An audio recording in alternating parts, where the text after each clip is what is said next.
Jovens e adolescentes. Sim, adolescentes. Até o final do século XIX, não havia regras que estabelecessem a idade mínima para se entrar no mercado de trabalho.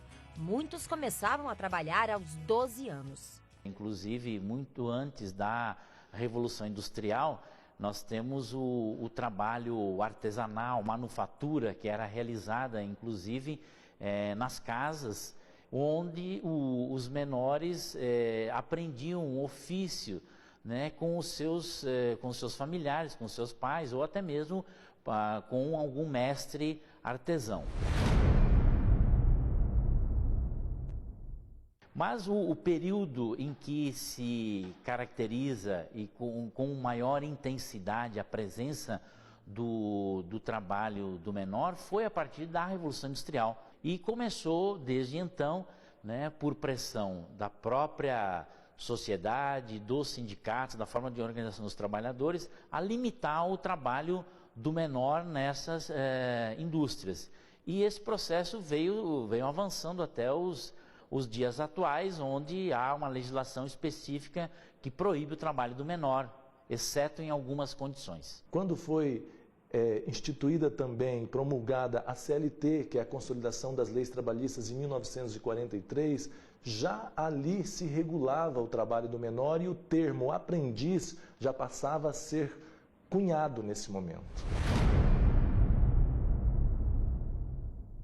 Em 1967, por exemplo, no Brasil, a possibilidade de ser aprendiz passou-se a 12 anos. Em 74, voltou para a condição de 14. E em 1990, depois houve em 88 a promulgação da Constituição, que também trouxe melhorias na questão da relação da juventude e trabalho, da criança e trabalho. Em 90, isso ainda se estabeleceu de uma forma mais adequada com a promulgação do Estatuto da Criança e do Adolescente. Em 1989, o Moisés tinha 14 anos e já trabalhava como office boy em uma companhia aérea.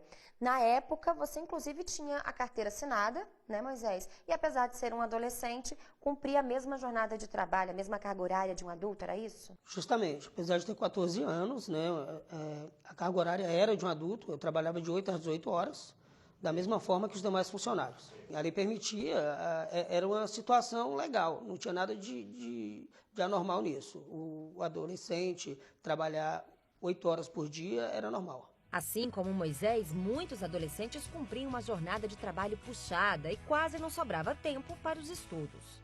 Eu tinha que estudar no período noturno, entrando na escola às 19 horas e saindo somente às 23. Sem dúvida, o meu rendimento, eu tenho certeza que poderia ter sido bem melhor, por conta assim, né, do cansaço, por conta da sobrecarga do trabalho, do horário, assim, e de não ter tempo, né? Eu não tinha tempo para estudar. Eu só estudava mesmo no período que eu estava em sala de aula. Então, isso totalmente desfavorece o rendimento escolar, as notas. Ele era considerado como um adulto. A figura dele, em termos de importância para a empresa, eu vou dizer sinceramente, ele era um regime, se eu fosse comparar com o mundo atual, esse tipo de menor, ele seria um nítido trabalho escravo. Nós tínhamos um estímulo e uma necessidade de que os menores suprissem atividades, né, como se adultos fossem, e, portanto, abandonavam os seus estudos, ou, quando muito, realizavam os seus estudos de forma precária. Então, não havia um acompanhamento sistemático por parte da sociedade, nem quanto a essa relação entre a aprendizagem e o trabalho, nem quanto às atividades que eram desenvolvidas. Muitos menores, inclusive, foram empregados em atividades consideradas insalubres, onde era proibido o trabalho do menor. Além da falta de reconhecimento, os adolescentes e jovens que ingressavam no mercado de trabalho não tinham capacitação e orientação. Havia algum incentivo por parte da empresa ou havia alguma lei, né, para te ajudar, te capacitar para esse seu primeiro emprego? Ou não? Não se pensava muito nessa questão de capacitação, primeiro emprego? Não. Na verdade, você entra para a empresa e você aprende a trabalhar lá dentro. Assim, você vai aprender depois que você foi contratado. Não existia nenhum tipo de capacitação, de treinamento. A gente tinha que aceitar tudo isso por uma questão de necessidade. Eu acredito até que pelo fato de, naquela época, as empresas não terem nenhuma obrigatoriedade de contratar, então as vagas também eram escassas. Então, por mais que fosse uma sobrecarga, por mais que fosse difícil, a necessidade falava mais alto e o número pequeno de vagas para esses adolescentes acabava que fazia com que nós aceitássemos essas condições de trabalho, mesmo que desfavoráveis. Na prática, que eles submetiam a qualquer trabalho sem cobertura legal. Né? Qualquer trabalho sem cobertura legal, e ainda que não havia uma possibilidade coercitiva legal que coibisse isso. Os direitos dele eram direitos bem tênues, né? O aprendiz, ele infelizmente, ele era praticamente como se fosse, e aí eu estou falando apenas um registro acadêmico, jurídico, ele era como se fosse um office boy, né? Contratado para fazer atividades que outras pessoas não faziam. Ele não tinha, a essência do estágio não era respeitada.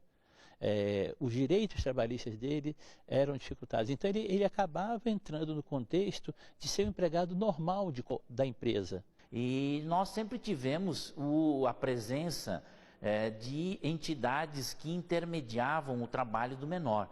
Inclusive, o próprio Sistema S, né, onde está o Senai, Senac, quando eles foram criados, né, eles já foram criados nessa perspectiva de que nas empresas existiria uma espécie de acolhimento dos filhos dos trabalhadores que seriam formados para suprir no futuro a ausência dos pais. Então essa mão de obra seria suprida por esses menores aprendizes que teriam se formado em um ofício na fábrica. Hoje, Moisés tem 41 anos. Há 10 montou a própria empresa de turismo em Ceilândia, região administrativa do Distrito Federal. Para ele, a falta de tempo para os estudos na adolescência teve reflexos. Eu acredito que, sem dúvida, eu acredito que esse tempo que eu trabalhei como adulto, a partir dos 14 anos, essa transformação que me forçaram, né? Eu fui transformado no adulto aos 14 anos. E não tive o desempenho escolar que me favoreceu. Então, isso foi um atraso de vida para mim, na verdade. Porque hoje é normal que se entre na faculdade com os 18 anos, logo após o término do ensino médio. O meu negócio atravessou de um jeito que eu fui concluir a faculdade depois dos 30. Naquela época, não havia uma lei específica para regulamentar os direitos e deveres do jovem aprendiz, apesar de existir uma previsão na CLT de 1943. A dificuldade eram de toda ordem, sobretudo o fato desse jovem não estar amparado e protegido por uma lei que o possibilitasse um trabalho decente. Aquilo que hoje é muito divulgado pela Organização Internacional do Trabalho, que considera a legislação brasileira em relação à adolescência como um exemplo para o trabalho juvenil decente, não acontecia anteriormente. Não havia coberturas legais, não havia a possibilidade de registro em carteira, não havia a possibilidade de recolhimento previdenciário, não havia possibilidade de recolhimento do fundo de garantia por tempo de serviço e, sobretudo, não havia possibilidade de uma capacitação concomitante. Foram décadas de exploração e falta de investimento, um cenário que perdurou por gerações de jovens brasileiros. Não tinha respeito. Dois princípios que nós usamos muito no direito do trabalho, se me permita, dignidade da pessoa humana e justiça social, esquece, não existia. Com toda a modéstia do mundo, eu acho que eu sou um vencedor, porque desses meninos que trabalhavam o dia todo junto comigo, né, porque tinham outros, eu não era o único, muitos desistiram de estudar, justamente porque era quase que inviável você trabalhar de 8 às 18 e estudar à noite. Muitos ficaram para trás, muitos deixaram de estudar e hoje estão na construção civil. Não que seja algo depreciativo, mas eles poderiam também, como eu, estar com a sua empresa. Só que não, isso aí era muito puxado, era muito complicado. E eu te digo, eu acho que a maioria ficou pelo caminho.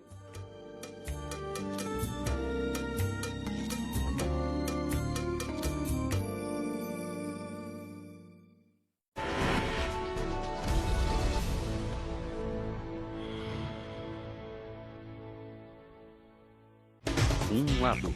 Nós estamos entregando o pré-sal para as grandes petrolíferas do mundo. Ponto. É isso que nós temos que discutir. Outro lado. É falso dizer que a empresa está sendo